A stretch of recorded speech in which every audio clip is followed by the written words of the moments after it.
Look agressif, sonorité plutôt agréable, 240 km/h au compteur. Ne vous fiez pas aux apparences, c'est bien d'une Panda que l'on parle, mais pas de n'importe quel Panda, la Panda 100 HP Sport.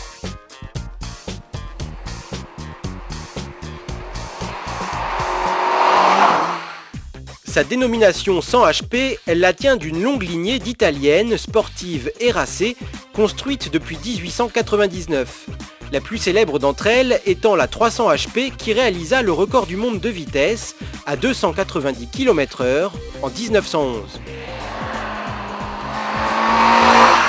HP signifie horsepower, chevaux en anglais. La Panda 100 HP dispose donc d'une puissance de 100 chevaux disponible à 6000 tours minute. Son moteur, c'est le petit 1,4 litre essence de 95 chevaux déjà présent dans les Grande Punto et Idea. Quelques améliorations au niveau de la distribution du collecteur d'échappement et de l'injection lui permettent de gagner les 5 chevaux nécessaires pour en afficher 100.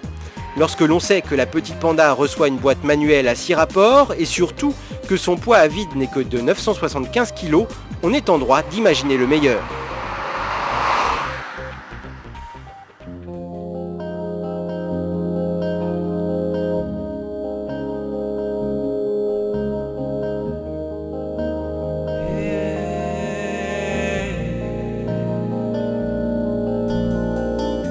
Pour voir ce que cette Panda a dans le ventre, nous nous sommes rendus en Corse. Sur les petites routes escarpées de l'île de Beauté, entre Ajaccio et Calvi, la petite Fiat tient ses promesses. La voiture est un véritable jouet. Bien sûr, nous sommes loin des performances des GTI plus traditionnelles. Mais avec seulement 9 secondes 5 pour parcourir le 0 à 100 km/h et une vitesse de pointe de 185 km/h, la Panda Sport n'a pas à rougir face à ses concurrentes. Niveau performance, les Volkswagen Fox, Smart Fortwo, Nissan Micra et Ford Sportca sont d'ailleurs toutes un cran en dessous quasiment dans tous les domaines. Le châssis d'origine de la Panda se révèle très rigide, engendrant des réactions saines. Les suspensions ont été raffermies, mais pas assez à notre goût. Le freinage est excellent grâce aux 4 freins à disque ventilés à l'avant de 257 et 240 mm de diamètre. Les pneus taille basse de 195-45 montés sur des jantes en alliage de 15 pouces se révèlent redoutablement efficaces tout en étant du plus bel effet esthétiquement.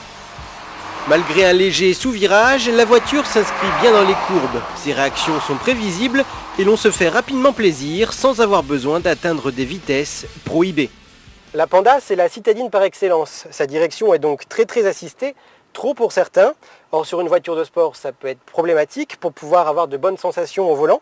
Fiat a donc prévu une touche sport. Cette touche va tout simplement durcir la direction en l'actionnant et va aussi permettre une accélération plus directe, plus réactive. Et pour améliorer encore la prise en main de l'auto en toute sécurité, celle-ci reçoit de série l'anti-blocage des freins ABS avec EBD et le programme de stabilisation ESP.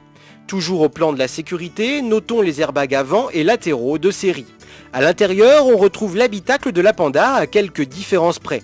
La touche est le témoin sport, le volant et le pommeau de levier de vitesse gainé de cuir, le sigle Panda sur les pas de porte, ainsi que les contours des aérateurs couleur argent. Une seule teinte intérieure est proposée sur ce modèle, plutôt terne. En utilisation sportive, les sièges baquets ne retiennent pas assez. Pour une utilisation quotidienne, par contre, ils sont trop fermes au détriment du confort. La Panda Sport reçoit notamment de série la climatisation manuelle, l'autoradio CD avec commande au volant et les rétroviseurs électriques. 4 personnes pourront prendre place à bord sans problème, mais aussi sans bagages. Le coffre reste en effet celui d'une Panda avec 206 litres augmentable à 775 une fois la banquette arrière rabattue. Extérieurement, nous l'avons dit, la Panda 100 HP Sport est agressive sans en faire trop, ce qui la rend relativement élégante.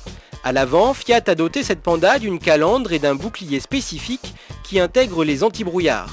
La couleur noire du spoiler se prolonge sur les côtés de l'auto à travers les baguettes de protection des ailes et des jupes latérales.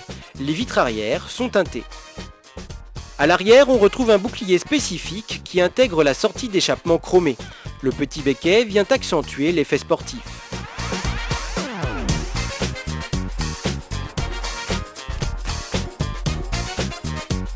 Avec ces nouveaux boucliers, la Panda 100 HP Sport prend quelques centimètres par rapport à la version classique.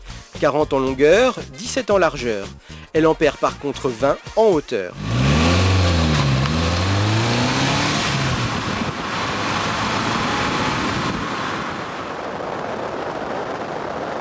Si cette voiture tient ses promesses, quelques petits défauts subsistent. L'absence de poignée côté passager par exemple. Disponible en option et pas de série, elle nous a cruellement fait défaut sur ces petites routes. Le klaxon est ridicule quant au pédalier sport, il n'est disponible qu'en option dans le pack sport. Pour 300 €, on a alors des stickers latéraux argentés, des rétroviseurs couleur aluminium, le pédalier sport et des tapis spécifiques. Proposée à 12 990 €, la Panda 100 HP Sport est disponible depuis le 1er octobre. Fiat espère que ce modèle représentera 5% des ventes de Panda, soit 400 voitures en 2007.